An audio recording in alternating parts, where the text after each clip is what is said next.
Bueno, buenas tardes. En primer lugar, dar las gracias al Instituto Confucio de Barcelona por haberme invitado a dar esta conferencia, a Manuel Babón por su amable introducción y sobre todo a todos ustedes por haberse tomado el tiempo para venir esta tarde. En esta conferencia de Mujer, Sociedad y Literatura en la China Moderna, os planteo un poco un panorama entre finales del siglo XIX y principios del siglo XX, hasta la fundación de la República Popular en 1949, un poco cuáles fueron los principales movimientos de emancipación de la mujer y cómo se va reflejando eso en la literatura escrita principalmente por mujeres. Lo primero, me gustaría empezar con una cita que a mí me gusta especialmente, un poco para poner de relevancia esa importancia que tiene la literatura a la hora de transmitirnos ciertas ideas, ¿no?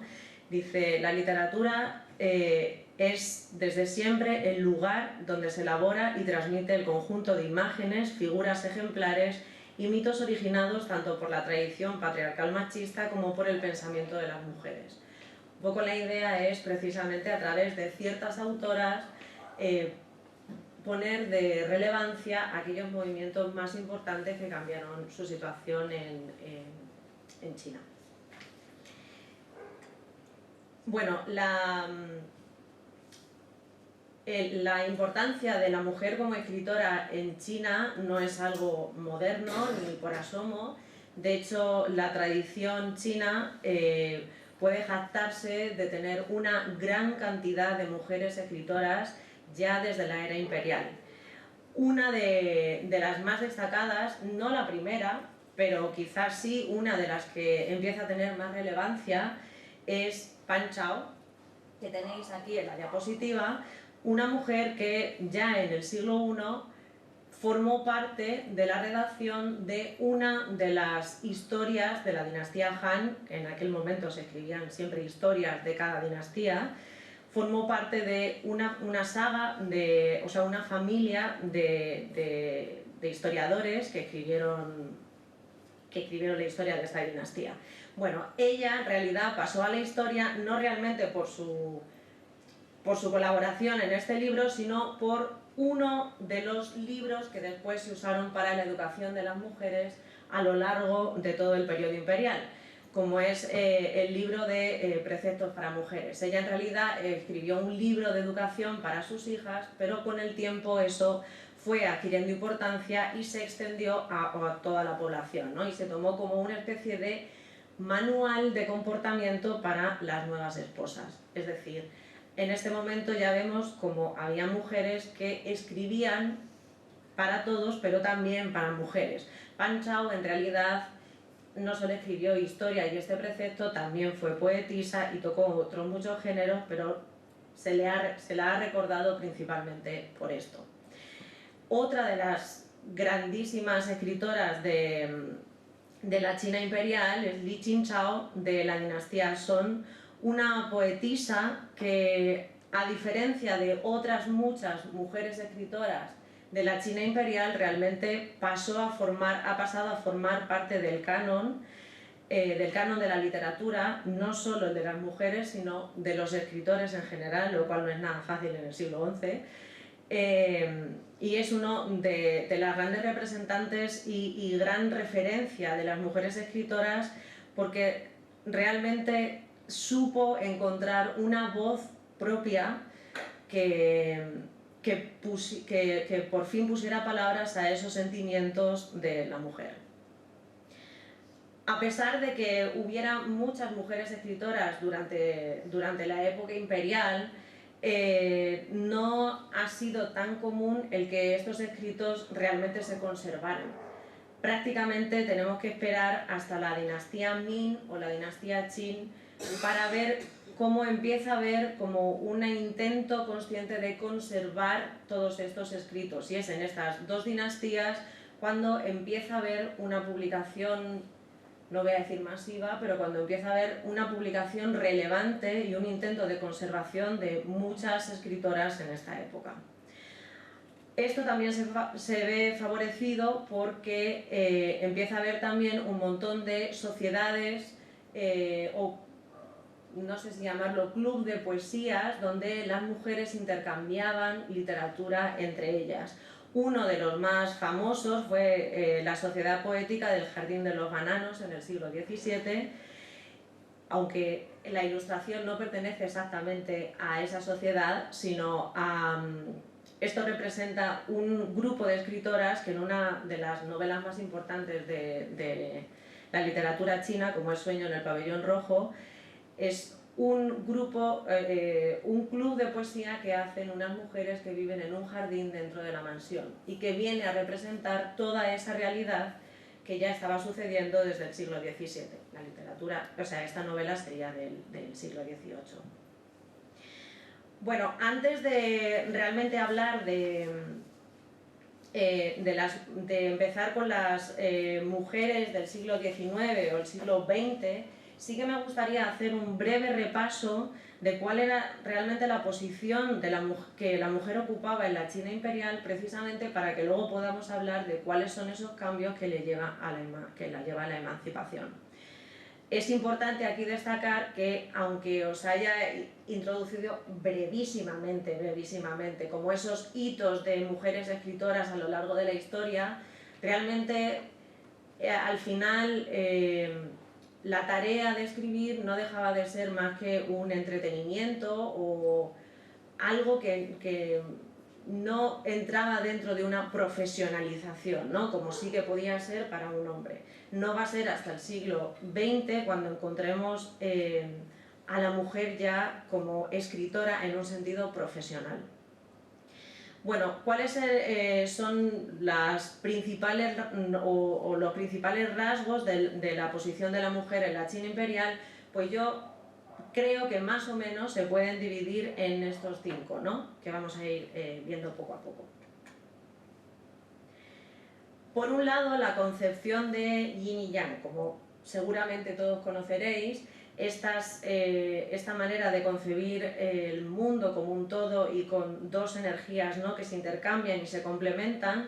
¿Qué relación tiene esto con la concepción de género? Bueno, pues tradicionalmente el yin, que representa la parte nubosa, la parte oscura, la parte sombría, se acabó asociando también con la parte femenina, ¿no? Y el yang, que era la parte luminosa, con la parte masculina. Así que este yin y yang también se puede interpretar como la complementariedad de los dos géneros, siempre asociando lo femenino a lo inferior y lo masculino a lo superior. Es precisamente en esta manera de concebir la separación de los géneros en lo que se basa el sistema filosófico dominante durante prácticamente toda la China imperial, que sería el confucianismo.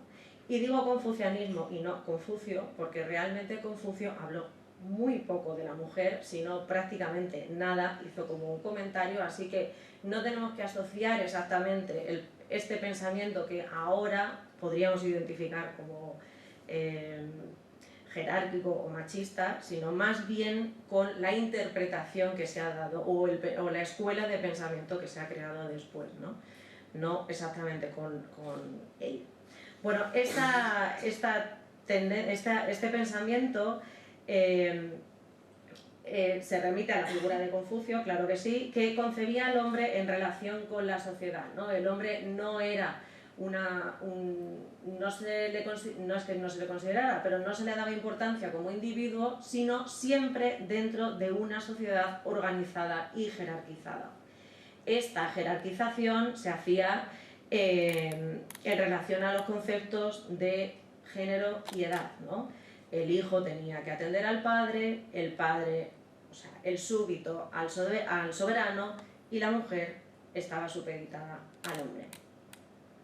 Esta armonía dentro de la sociedad, o la armonía de la sociedad, se conseguía gracias a la obediencia establecida en esta jerarquía, ¿no? Los pilares del código ético confuciano eran la piedad filial, la humanidad y los ritos o las reglas de corrección.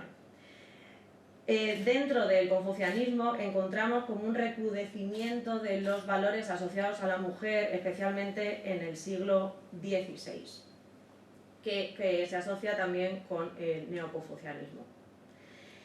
Bueno, es entonces cuando encontramos las reglas que limitan realmente la vida de la mujer y que se verán reflejadas en el código ético. Y concretamente me refiero a lo que se conoce como las 3 obediencias, que dictaban que la mujer tenía que obedecer al padre como hija, al marido como mujer y al hijo como viuda. Es decir, la mujer nunca se concebía si no era en relación con otra persona, no tenía poder por sí misma.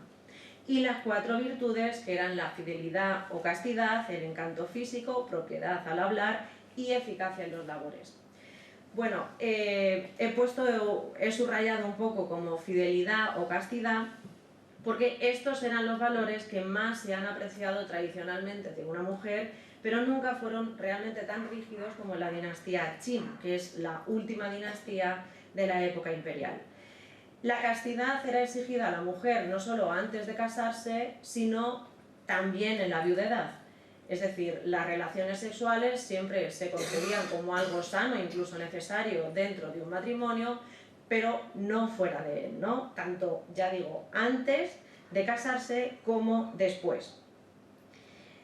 La moral confuciana consideraba indecoroso para una viuda volver a casarse, a pesar de que se tuviera que ver obligada por fuerza de causa mayor. Esto no quiere decir que ninguna viuda se volviera a casar, ¿no? Sino que en principio no estaba bien visto.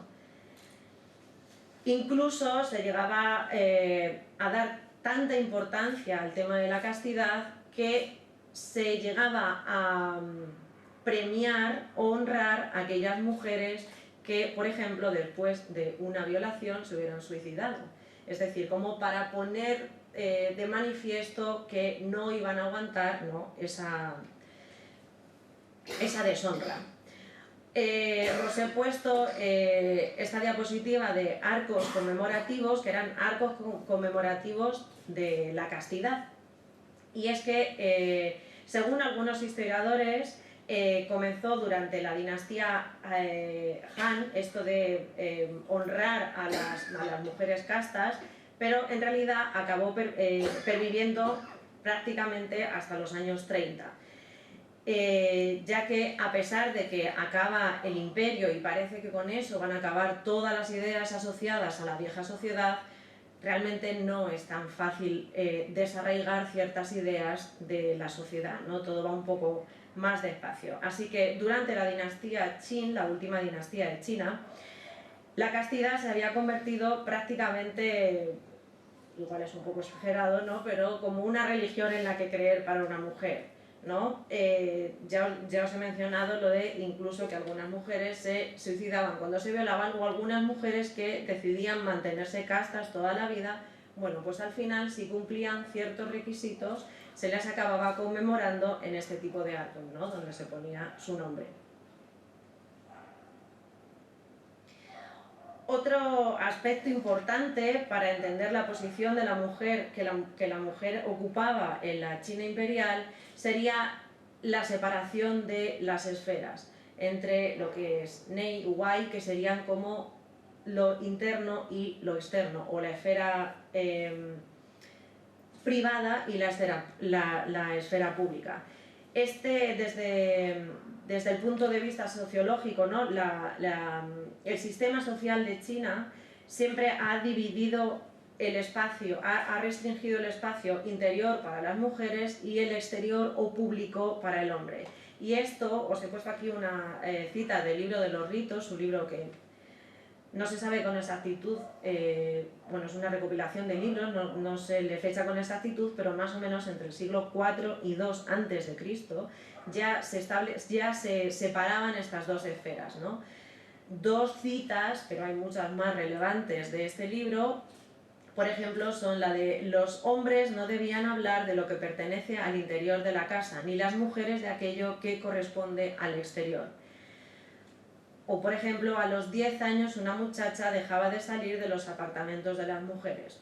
Bueno, una mujer de una familia bien, evidentemente esto no se puede aplicar a una mujer que tuviera que trabajar en el campo, ¿no?, pero una mujer de una familia bien posicionada, o una mujer bien, estaba su vida se veía muy limitada al interior de las casas, no al exterior, y muchas veces cuando salían al exterior lo tenían que hacer acompañadas de doncellas o de como una carabina, ¿no? Alguien que las acompañara.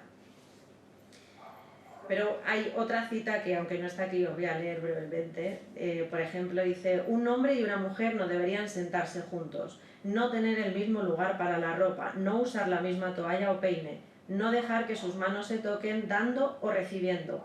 Cuñada y cuñado, no intercambiar preguntas. Ninguna concubina debería ser mandada a lavar ninguna ropa interior. Los asuntos de fuera no deben ser hablados dentro del umbral. Bueno, este aislamiento de la mujer además se veía agravado por un lado y favorecido desde otro punto de vista por los pies vendados, de lo que haremos hincapié en el siguiente punto, ¿no? La mayor parte de la vida de la mujer entonces transcurría en cuartos exteriores y las salidas siempre quedaban reducidas a algo excepcional. Liang Menchao, una poeta de finales de la dinastía Ming, escribe precisamente en relación a esto una carta a su hermano en el que dice: es más difícil para aquellas de nosotras en las habitaciones interiores escribir poemas que para los sofisticados caballeros y administrativos. Nuestros pies no cruzan nuestros umbrales y nuestra experiencia no va más allá de nuestras casas. Incluso si estamos inspiradas, tenemos que mostrar decoro. Incluso cuando cantamos sobre nuestra naturaleza y sentimientos, no nos permitimos dar rienda suelta a nuestros pensamientos, ni dejamos hablar a nuestras almas, sino que debemos expresarnos de una manera suave y elegante. Respecto a esto, precisamente la escritora que os mencioné hace unas diapositivas... Uy, estoy yendo al revés, perdón. Li Qingchao, os he dicho que encontró la manera, ¿no?, de expresar precisamente estos sentimientos que Liang Menchao parece que no pudo expresar o que no le dejaban expresar en su obra. Precisamente a esta escritora le criticaron que fuera demasiado sincera, ¿no?, como que mostrara demasiado claramente los sentimientos de una mujer. Estaba mal visto, era indecoroso que una mujer se mostrara de esa manera. Precisamente Pao Chai, en un personaje de Sueño en el pabellón rojo, esta novela que os he comentado, fundamental de la literatura china del siglo XVI, representa precisamente todas estas ideas. Y respecto al club de poesía que os mostraba en una de las diapositivas interiores, ella decía, hablando con sus amigas sobre su obra: en cualquier caso, escribir poesía no es una actividad a la que se pueda considerar importante. Nuestras principales tareas son hilar y coser. Si tenemos algún tiempo libre, lo correcto es que leamos algún libro edificante. Con libro edificante se refería a libros como Los preceptos para mujeres, que os he mencionado al principio. Y además respecto a esta expresión del sentimiento de la mujer que se percibiera fuera de los muros de una mansión, dice: no estaría bien visto si la cosa llega a saberse, que ella se escribe en poesía. Como dice el viejo proverbio, en la mujer la falta de talento es virtud. Para nosotras la conveniencia más importante es ser castas y tranquilas. Los trabajos domésticos son secundarios. En cuanto a la versificación y cosas parecidas, eso lo hacemos simplemente para divertirnos en los aposentos interiores. Y no importa que lo hagamos bien o mal. A las muchachas de familia como las nuestras no nos conviene tener fama de inteligentes. Bueno, este personaje representa a esa mujer construida idealmente según estos preceptos, lo cual no quiere decir que las mujeres reales todas pensaran así. Dentro de esta novela incluso había mujeres que estaban en contra de estos pensamientos. Pero este personaje en concreto es como la representación precisamente de todas esas ideas. Esto que nos lleva al siguiente punto, que es la educación. Cómo se construía, ¿no?, o cómo se avalaba todo este sistema de pensamiento. Pues principalmente a través de la educación. el objetivo de la educación de una mujer principalmente era la inculcación de las reglas y las maneras de ser esposa y realizar tareas como rituales de adoración a los ancestros, manejo de la casa, música, pintura y en algunos casos aprender a leer y escribir. Digo en algunos casos porque no en todos los casos se enseñaba a las mujeres, lo cual no quiere decir que no hubiera mujeres que tuvieran una excelente educación, pero normalmente no era así. Por ejemplo, los libros que se consideraban apropiados para las mujeres eran estos, ¿no? Biografías de mujeres ejemplares, o lecciones para mujeres, o analectas de mujeres, es decir, analectas, me falta una C, perdón. Es decir, libros que transmitieran todas estas ideas. Estos libros, que tenían un gran alcance, pues no se limitaban solo a transmitirse por escrito, sino que para aquellas mujeres que no hubieran aprendido a leer o a escribir, se transmitían de manera oral y siempre se acompañaban de ilustraciones. Bueno, en esta etapa del neoconfucianismo, como os dije antes, especialmente a partir del siglo XVI, se empieza a poner el énfasis en la separación social, física e intelectual, la sumisión de la mujer al marido dentro de la familia, la completa monogamia de la mujer a través de los requisitos de castidad y prohibiciones de volver a casarse. Y por supuesto había exclusión de las mujeres en actividades, directa o indirectamente políticas. Bueno, ¿cómo se aseguraba, además, como os he dicho, todo este sistema? Pues, como os he dicho justo antes, se veía favorecido y agravado a la vez por los pies vendados. Evidentemente, los pies vendados al final era como la representación física de una sumisión, ¿no? Porque lo que hacía era limitar absolutamente el movimiento de una mujer. El proceso de los pies, bueno, esta ilustración es un grabado que hace referencia al comienzo o a la leyenda que se remonta a la dinastía Han de cuando se empezaron a vendar los pies, ¿no? Se atribuye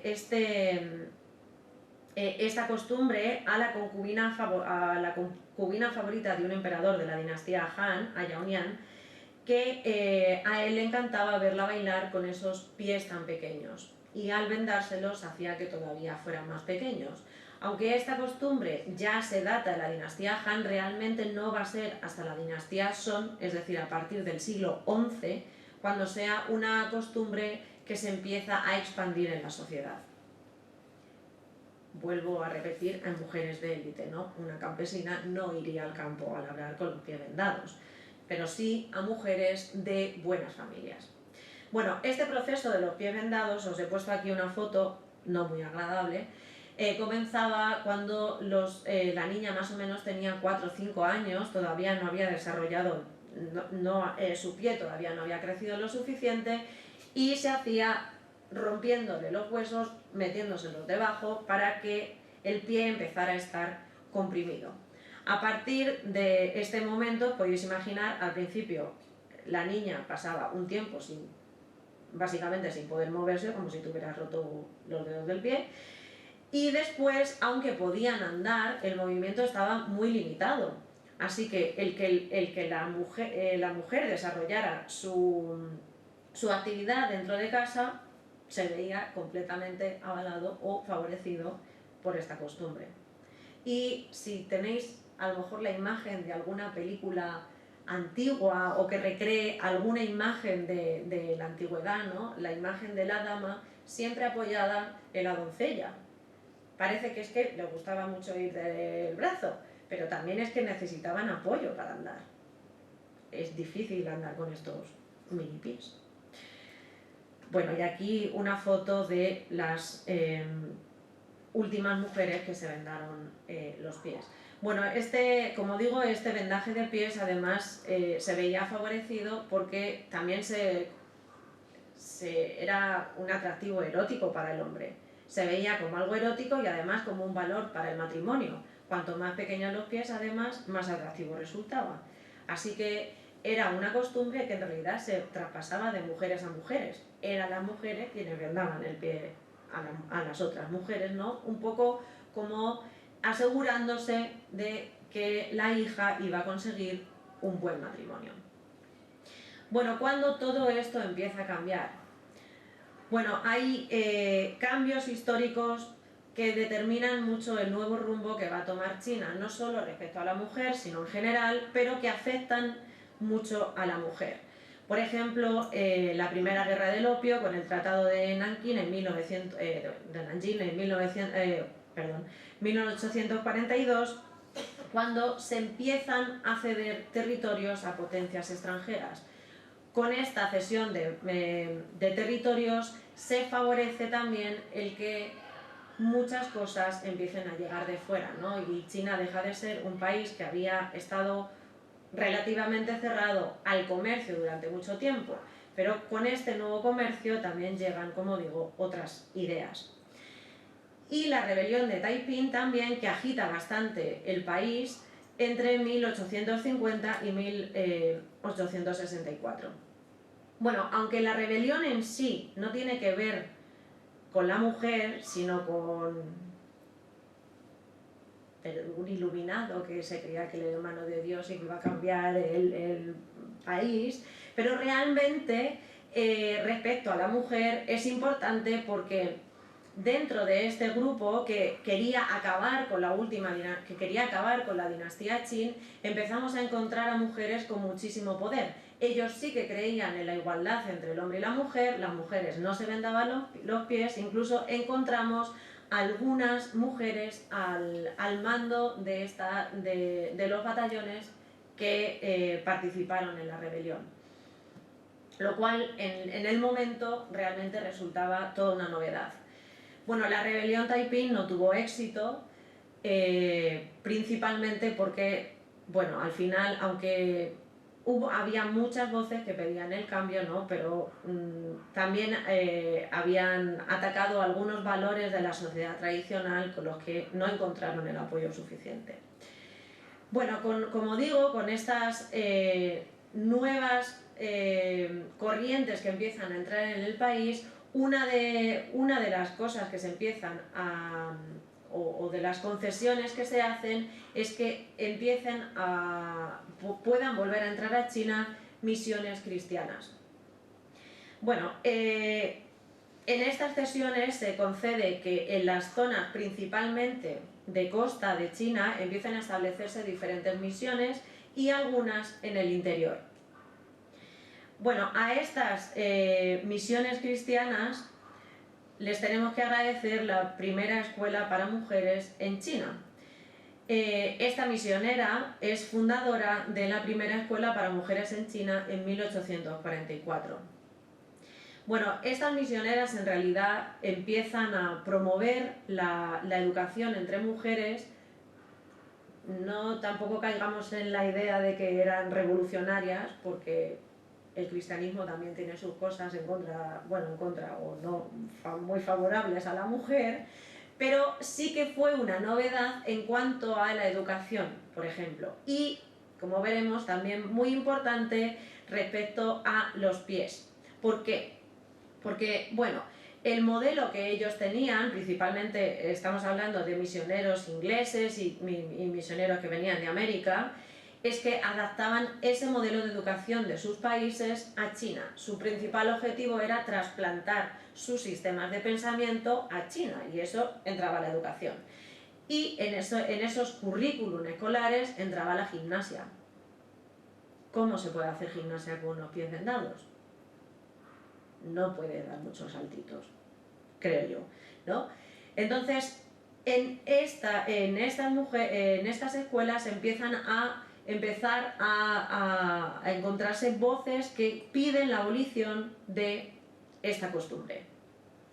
Respecto a lo que pongo aquí de dificultad para reclutar estudiantes, es que hasta el momento, como os he dicho, había mujeres que recibían educación, pero siempre dentro de su casa. A veces estudiaban con los hermanos, pero normalmente ni siquiera eso. La mujer y el hombre recibían educaciones separadas. aunque encontramos a mujeres que recibían la misma educación que los hombres, son cosas excepcionales. Generalmente su educación se basaba en leer algunos caracteres para poder leer libros como los que he mencionado antes.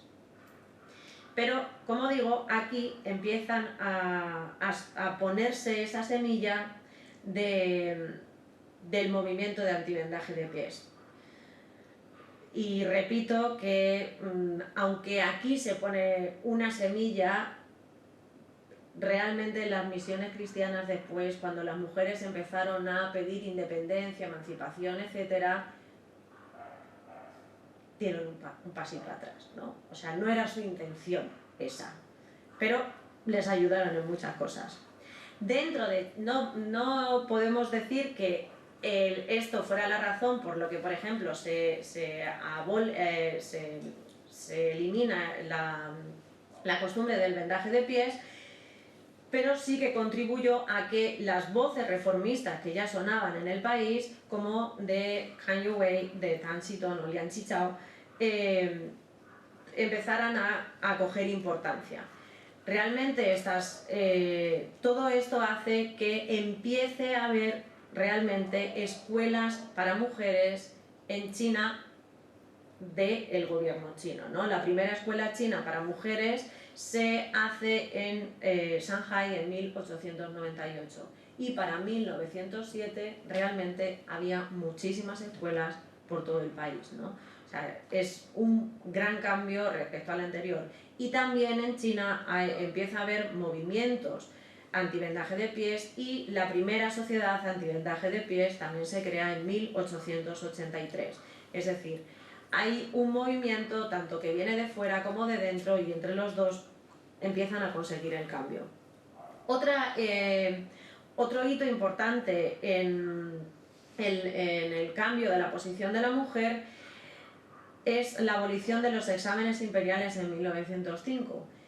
Bueno, hasta entonces en los exámenes imperiales solo se podían presentar los hombres y el hecho de que se abola este sistema de reclutamiento para trabajar en el gobierno hace que realmente se abra una vía para que la mujer pueda intervenir en el panorama público. Bueno, dentro de este ambiente, una de las escritoras que más destaca y que marca también un poco el cambio entre la vieja y la nueva sociedad va a ser Qiu Qin. Siempre me gusta poner estas dos diapositivas suyas, en una que aparece luchando con un pequeño cuchillo y en la otra vestida de hombre, porque me parece que ella con su imagen ya resulta visualmente reivindicativa, ¿no? Esta Qiu Qin, nacida en 1875, recibió una educación tradicional, la casaron en un matrimonio concertado, pertenecía a una buena familia y con el marido se trasladó a Pekín. En Pekín es cuando esta mujer empieza a entrar en contacto con estos movimientos de reforma y es ahí cuando empieza a comprometerse con la causa. Ella, que tenía los pies vendados, se desvendó los pies con el dolor que eso implica, porque es doloroso vendártelos igualmente a la inversa, ¿no? Volver a estirarte los dedos que ya te habían roto. Bueno, y empieza a vestirse como un hombre, ¿no? Y a mí esto siempre me recuerda a la diferenciación que hace Simone de Beauvoir entre sexo y género, ¿no? Qiu Qin es una mujer biológicamente, pero ella, con la concepción de género, que sería la construcción social que hace que las mujeres se asocien con una cierta feminidad, ¿no?, construida, pues es como que ella se despoja de todo eso o pretende despojarse de todo eso y empieza a vestirse de una manera masculina, pero en este caso yo creo que intencionadamente como neutra, ¿no? Y se divorcia y vende sus joyas para poder subvencionarse o para poder pagarse irse a Japón. En esta época era muy habitual que China mandara estudiantes a Japón para estudiar. Bueno, pues ella forma parte de ese primer grupo de mujeres estudiantes que va a Japón. Allí es cuando va a entrar en contacto también con otros grupos revolucionarios y en 1905 volverá a China precisamente para luchar por el cambio, tanto de la mujer como del hombre. Entre 1905 y 1907, Qiu Jin escribe una de las obras que para mí tiene más relevancia, que se llama Piedras del pájaro Qingwei. Qingwei es un pájaro mitológico chino que se dedicó a intentar secar el mar a base de llevar guijarros, ¿no? Normalmente esto se asocia con una tarea inútil, pero Qiu Jin se como apropia el término para hablar de una tarea monumental, pero que con paciencia y con mucho trabajo es posible. Y era la manera de mandar este mensaje a las mujeres en China como nos queda muchísimo trabajo por hacer, pero se puede hacer. Bueno, ella en este libro intenta transmitir a las mujeres de su generación, ¿no?, que había que despertar, que había que cambiar por el país y por ellas. Empieza este libro diciendo: vivo en una era de transición y aprovechando un rayo de luz de la civilización que está amaneciendo y el poco conocimiento que poseo, me he liberado de las restricciones. Me apena que mis compatriotas permanezcan en este mundo de oscuridad, como si estuvieran borrachas o en un sueño, sin conocimiento de nada. Incluso aunque ahora haya escuelas, apenas unas pocas estudian en ellas. Permíteme una pregunta: de los 20 millones de mujeres en China, ¿cuántas se siguen humillando a los hombres a los pies de los hombres tiránicos? Bueno, es bastante agresiva a veces en los mensajes que manda a sus compatriotas, a las que trata un poco como de mujeres tontas que se están dejando como confundir o que no quieren luchar por sus derechos, ¿no?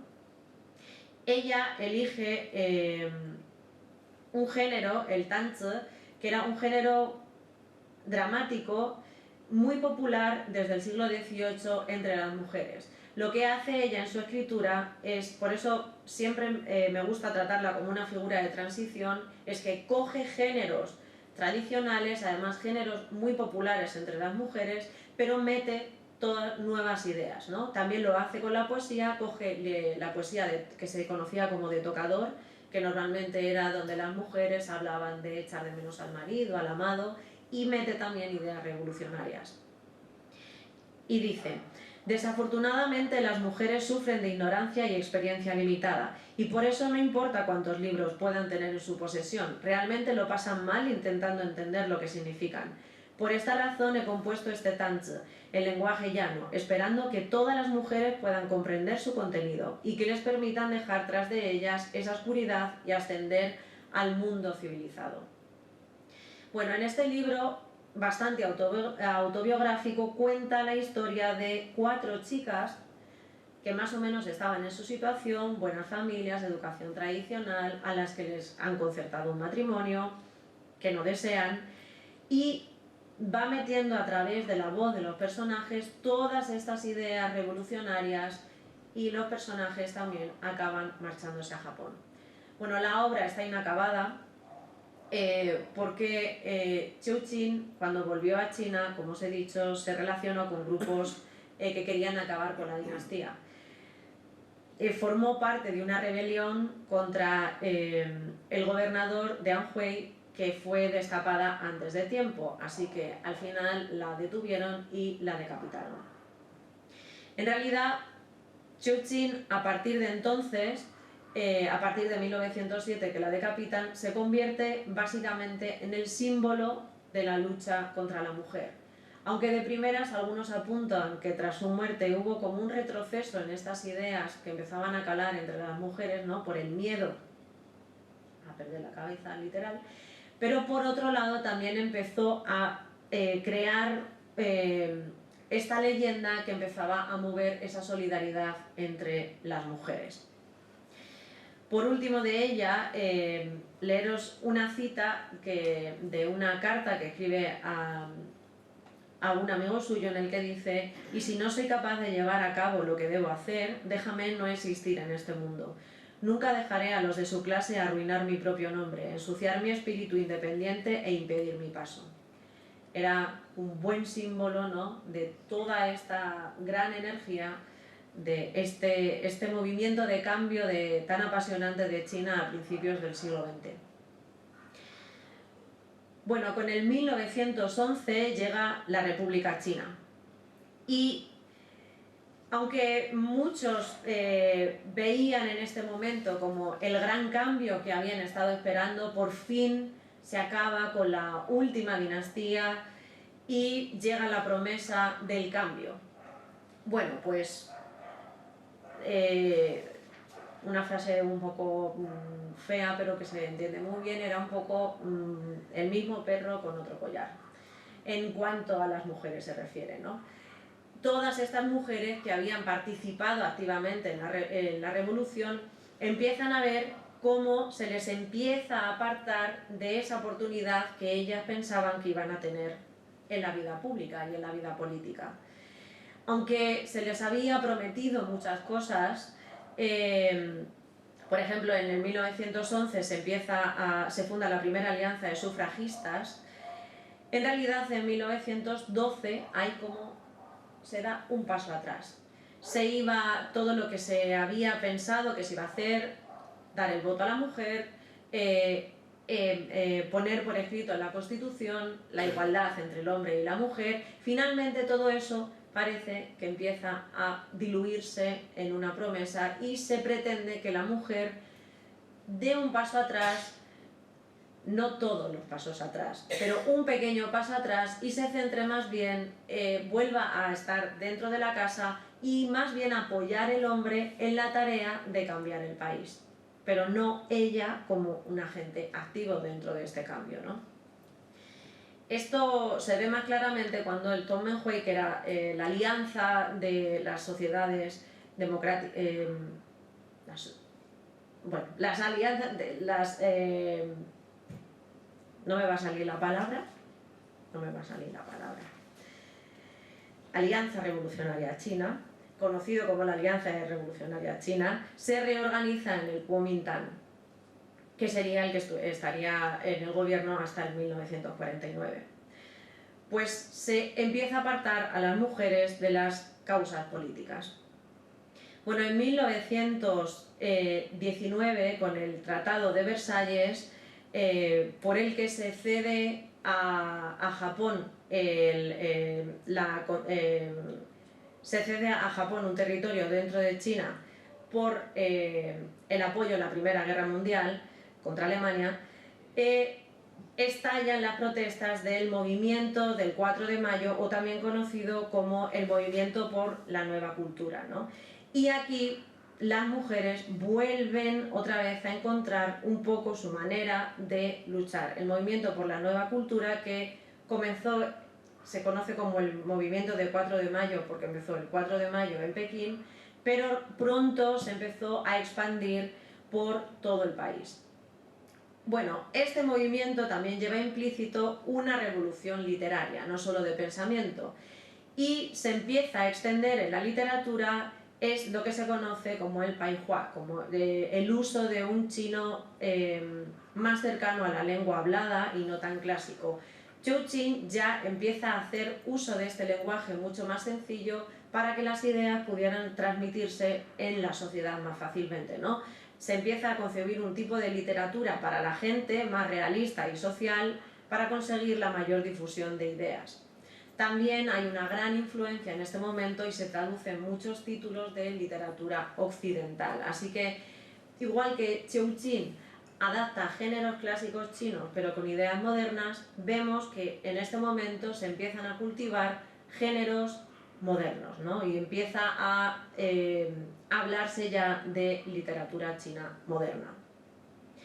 En este momento vuelven a ponerse sobre la mesa conceptos como la igualdad de la mujer y el hombre, la coeducación, es decir, que la mujer y el hombre volvieran a estudiar juntos o empezaran a estudiar juntos, y los derechos de la mujer. Bueno, dentro de este movimiento hay muchísima literatura de mujeres. La literatura de la mujer empieza a ser como un fenómeno literario y a la vez un fenómeno un poco a veces de marketing, ¿no? Porque empieza a convertirse en un buen nicho de mercado en la literatura y las revistas que se hacen para mujeres.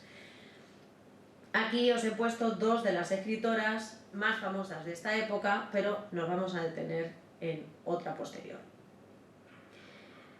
Bueno, en esta época, en 1918 se había traducido La casa de muñecas de Ibsen, y Lusun, al que se considera el gran representante del movimiento del 4 de mayo y el padre de la literatura moderna, en la Universidad Normal de Pekín de Mujeres dice en 1923: ¿qué sucede después de que Nora abandone su casa? La heroína de La casa de muñecas de Ibsen. Es decir, sí, todo este movimiento de la igualdad está muy bien, pero no se puede luchar solo por la igualdad de la mujer cuando la mujer no tiene una posición independiente en la sociedad. Y para tener una posición independiente en la sociedad, la mujer tiene que trabajar, ¿no?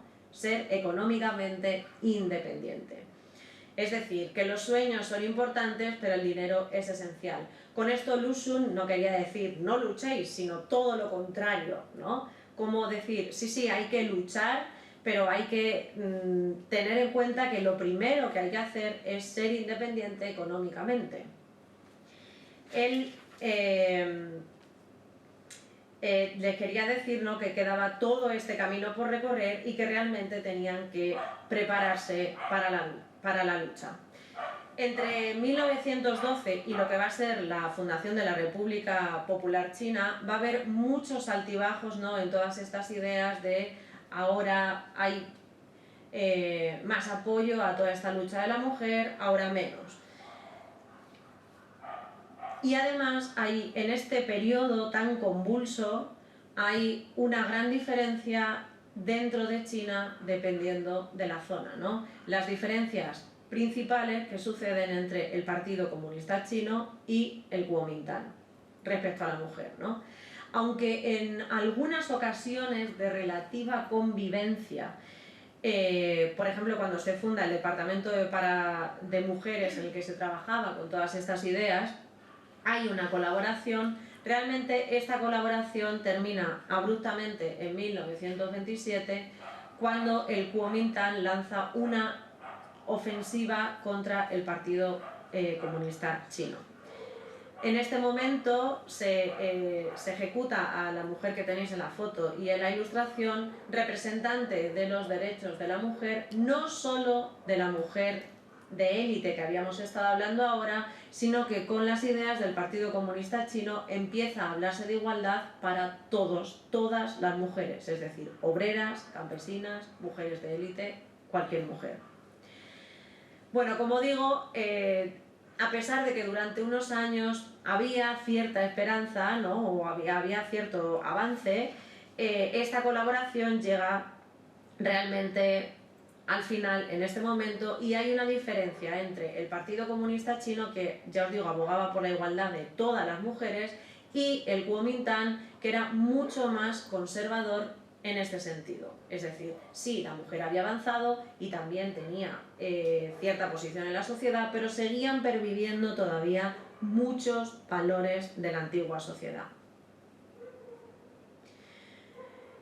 Por ejemplo, se elimina la coeducación, las mujeres, se promueve un modelo de mujer mucho más centrada en las labores de la casa y se aparta a la mujer de la política.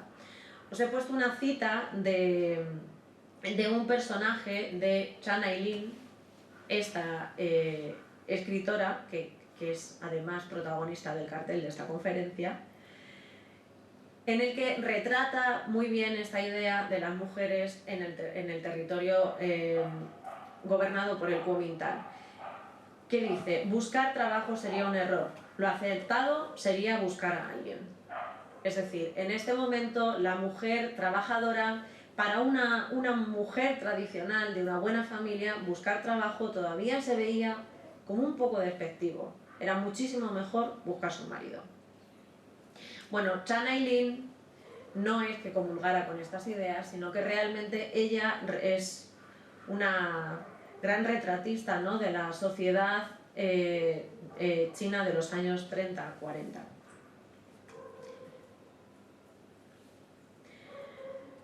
Y aquí os he puesto otra cita de esta escritora, Wan Anyi, que aunque es muy posterior, también retrata el Shanghái de aquellos años. ¿Se ve, no? Sí. Dice, aquí las viejas fábulas chinas, como los cuentos de las mujeres virtuosas, coexisten con los romances de Hollywood. Los zapatos de tacón de aguja se calzan con un cheongshan de color azul índigo. Las homilías de Confucio sobre la segregación de los sexos se debaten con la misma pasión que la liberación de las mujeres. Uno exalta a la Nora, de Ibsen como una líder espiritual por haber tenido el valor de abandonar su hogar, mientras que lo más profundo de su interior idolatra a Oriol del ala oeste, que encuentra a un hombre fuerte del que poder depender durante el resto de su vida. Sus madres albergan la esperanza de que pueden encontrar un buen marido. Sus profesoras las animan a declarar su independencia y sus sacerdotas extranjeras las incitan a seguir al Señor. Esta cita resume muy bien toda como esta contradicción que existía en la sociedad, ¿no? Por un lado recibían un mensaje, por el otro, y era todavía un choque de todas estas ideas. Bueno, respecto a las zonas controladas por el Partido Comunista Chino, se va avanzando en esta lucha contra la mujer también con la larga marcha, ¿no?, hasta que acaban llegando e instalándose en Yan'an, donde también se habla del nuevo modelo de mujer. En estas zonas que van controlando, el Partido Comunista Chino, las ideas son bastante más revolucionarias y sobre todo bastante más democráticas, ¿no?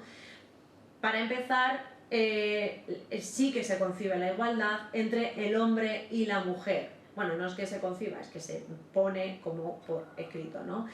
A los 16 años todos tienen derecho a voto. Las mujeres podían tener tierra y propiedades, que ahora nos parece una buedad, pero bueno, en España tampoco ha sido así hasta hace muy poco, ¿no? Podían casarse libremente. Se establece que las mujeres y los hombres tendrían un igual salario. Se prohíbe la venta de nueras esclavas. Esto de nueras esclavas es que en la sociedad más tradicional se vendían a veces, cuando se concertaban matrimonios, a veces se hacía con chicas o niñas o jóvenes, no sé qué decir, que las casaban con hombres que todavía eran niños. Es decir, a lo mejor se cogía a una chica de 14 años, la tenían como sirvienta hasta que el niño alcanzaba la edad adecuada para poder casarse con ella, y en ese caso pues ya tenían un doble beneficio, habían tenido una sirvienta y ahora tenían también pues a la mujer del niño. Pues esto se prohíbe. Y también se prohíben las concubinas y la bigamia. Es decir, empiezan a promover una serie de medidas mucho más revolucionarias e igualitarias que en la otra parte.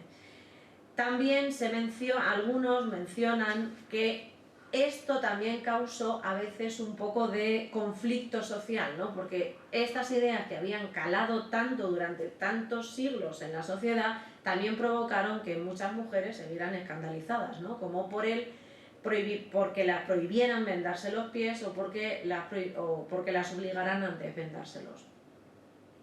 Bueno, dentro del Partido Comunista encontramos a mujeres que también alcanzaron muy buena posición, como esta mujer que alcanzó una gran posición en el ejército, aunque durante la Revolución Cultural luego se la persiguió y se suicidó.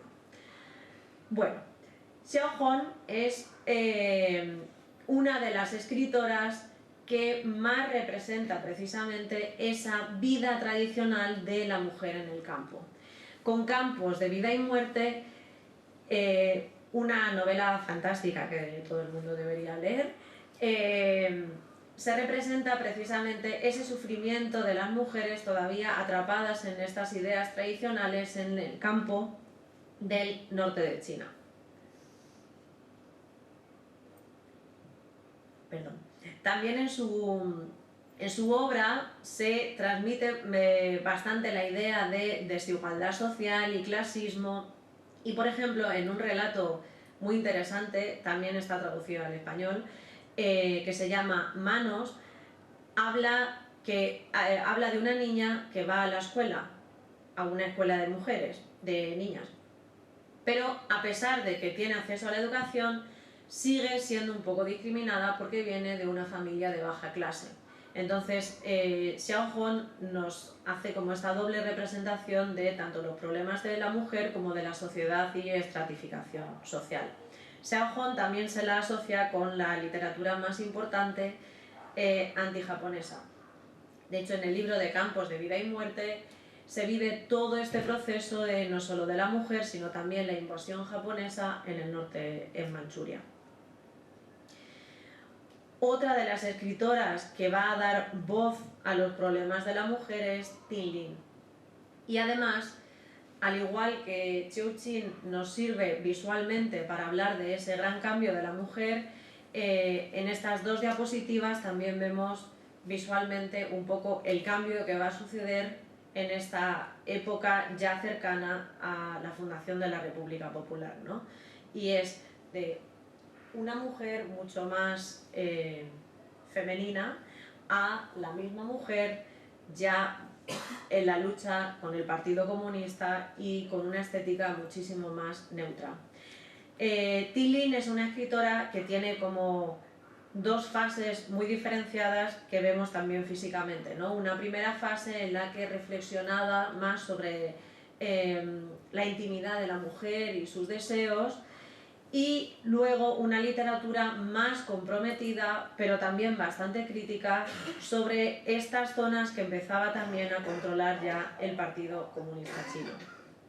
Y siempre hablando de la discriminación de la mujer en esas zonas precisamente controladas por el Partido Comunista Chino, ¿no? Poniendo de manifiesto que aunque en el papel o aunque en la teoría sí que se promulgaba toda esta igualdad, en la realidad todavía quedaban muchas cosas por hacer, sobre todo porque en las sociedades, sobre todo rurales, donde se había afincado el Partido Comunista Chino, todas las ideas tradicionales eran muchísimo más difíciles de combatir.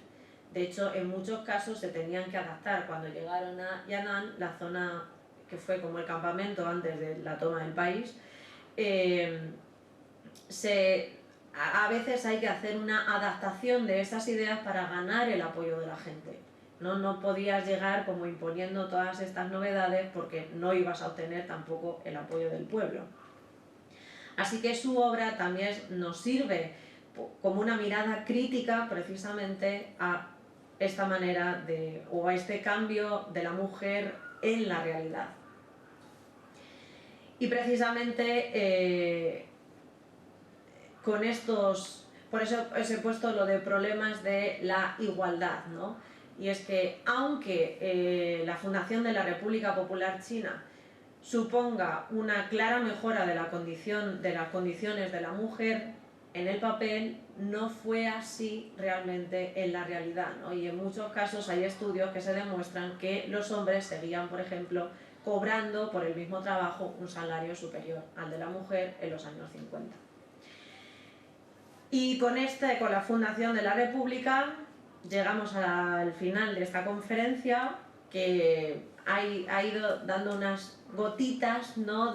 Por supuesto podríamos hablar mucho más de esto y de muchísimas mujeres escritoras que hay maravillosas en esta época, pero bueno, por hoy esto es todo, así que muchas gracias.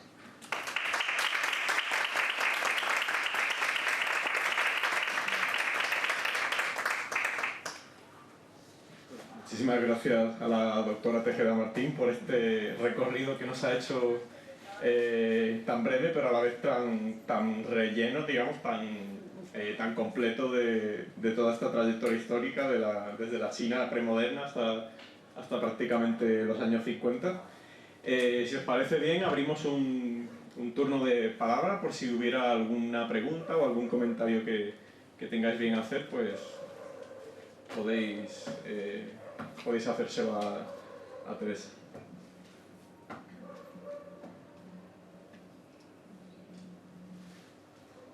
¿Preguntas? ¿Cosas que os hayan llamado la atención?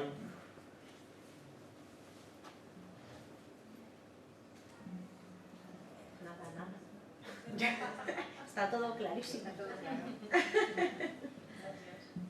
Lo siento, es que he llegado tarde y me he perdido como la mitad de la primera parte que hablaba sobre las mujeres. Bueno, hay un libro traducido al castellano sobre poesía de prostitutas. ¿Has hablado de él? No. Vale.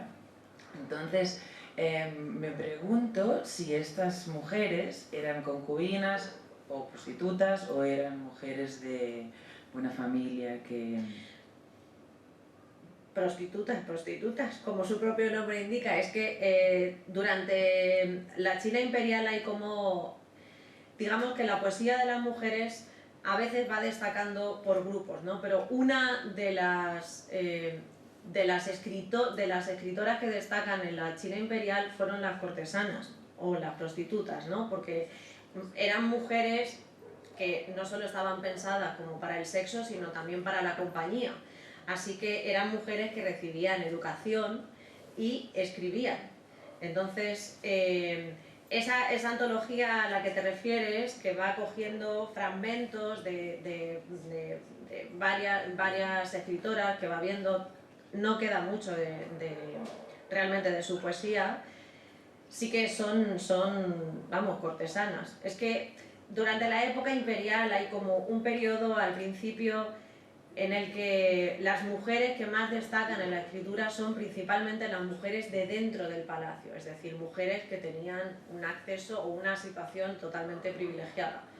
Pero después también estas mujeres que se dedicaban al entretenimiento en toda su extensión de la palabra, pues sí, también destacaron como escritoras. Curiosamente, uno de los datos que siempre curiosos es que en nuestra tradición, por ejemplo, sí que hay muchas mujeres poetas relacionadas con la iglesia, ¿no? Por ejemplo, Santa Teresa.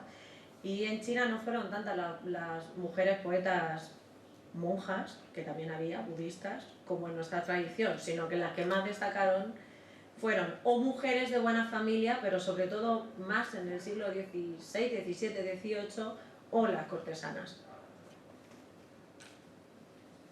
Gracias.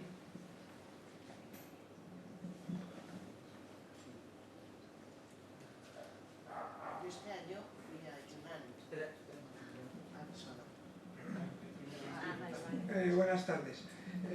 Yo quería pedir si nos podías dar una recomendación, ya sé que es muy subjetivo, de algo, una obra puntual de, no sé, de la época, digamos, imperial y otra de la época más moderna de escritura femenina o de mujeres, ¿vale?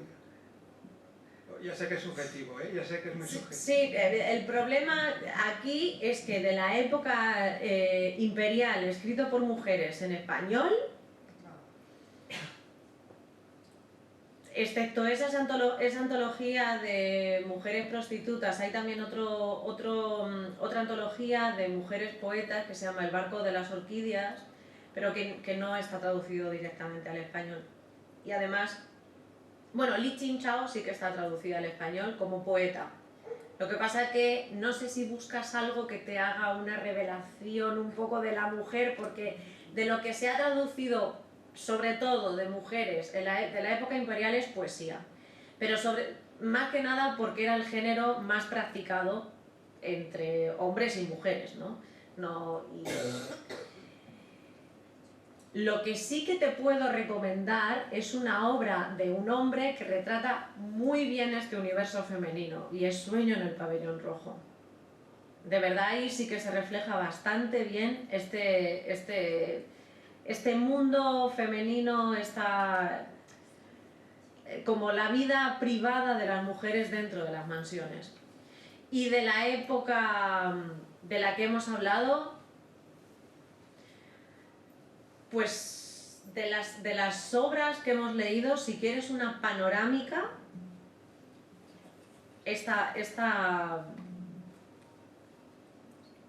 la canción de la pena eterna, aunque la traducción es indirecta y no me hace mucha ilusión recomendarla, pero realmente hace un poco un recorrido a través de una mujer, de la evolución un poco de la situación de la mujer en el Shanghái desde los años 20, 30 más o menos hasta los años 90. Puede ser una... sí.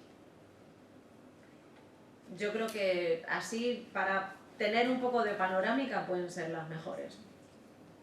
O a lo mejor, Manu, a ti se te ocurre alguna mejor. Yo no con la autoridad con la que tú puedes recomendar, así que te dejo la recomendación. Hola. Hola. No está bien relacionado con la literatura que te has explicado, pero viajando este año sí que me enteré que en las zonas rurales de Yunnan sí que había etnias que llevaban una línea matrilineal muy importante. Sí, sí, sí. Exactamente.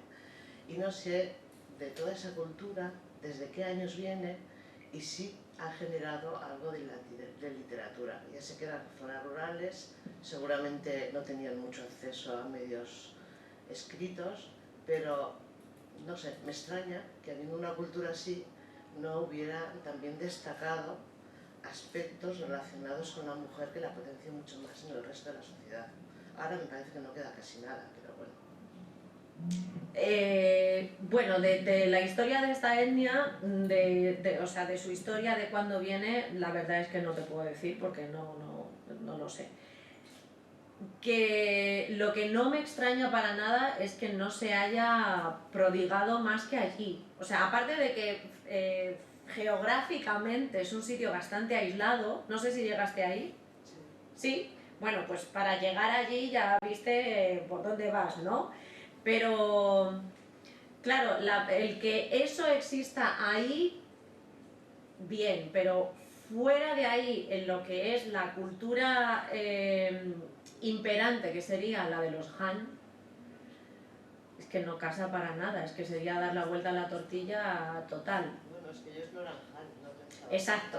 Entonces, no, claro, siempre va a haber... Yo cuando hago este recorrido, siempre me estoy refiriendo a esa cultura imperante. Luego, que haya excepciones, igual que todo lo que he dicho no quiere decir que se siguiera así a rajatabla en todas partes. Dependía tremendamente de la familia en la que crecieras, tu posición social, tu madre, ¿no? Las ideas que ella tuviera ella o que quisiera para ti. Entonces, claro, todo esto es muy relativo. Yo hablo de general, pero excepciones como esa existen, pero excepciones. Y contenidas geográficamente.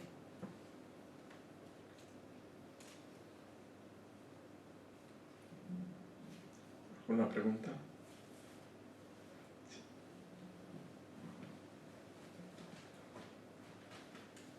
A ver, a lo mejor es una tontería, pero en este contexto, ¿cómo se hace encajar a personajes como Hua Mulan, o sí, que era una leyenda, y no sé si has oído hablar, quizás seguro que sí, de los farolillos rojos, que eran las mujeres que luchaban junto con los boxers, que era un poco como fuera de contexto.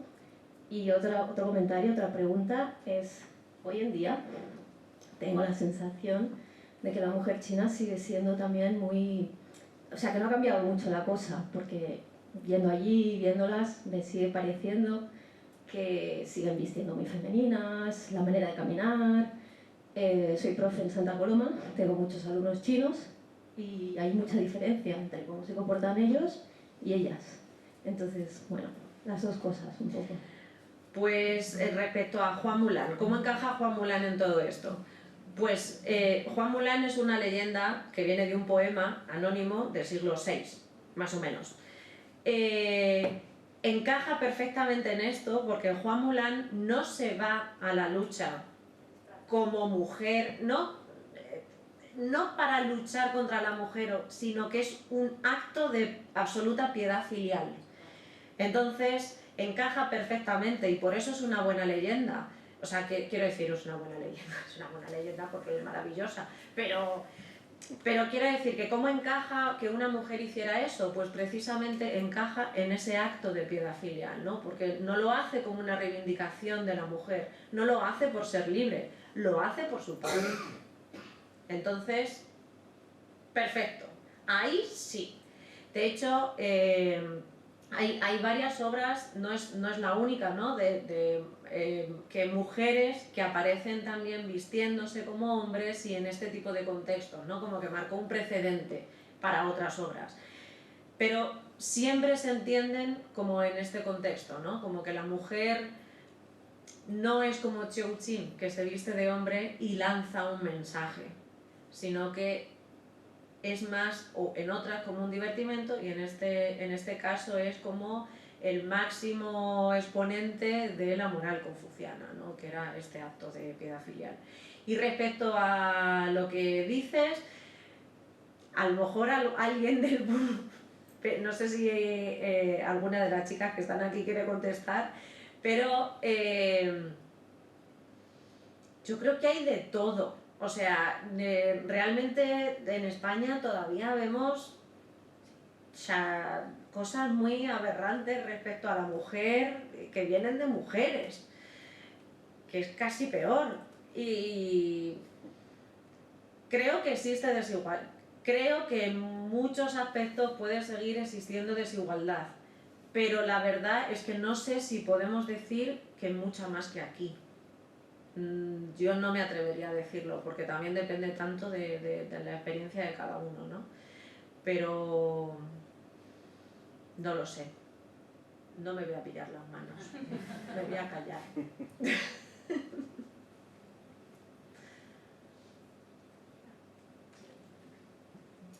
Quería preguntar si podías dar algún ejemplo, pero de algo como muchísimo más contemporáneo, si tienes como algún título como de alguna autora feminista de ahora. Pues bueno, de ahora, que además estén traducidos al español, pues tenemos Vida privada de Chen Ran, C-H-E-N-R-A-N.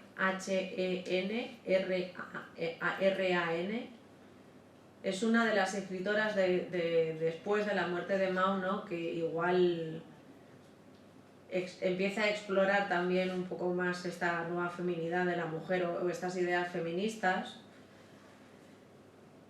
Pero hay... no sé si está traducido algún libro de esta, pero así con el tema estrictamente relacionado con la mujer, esa, la que primero me sale.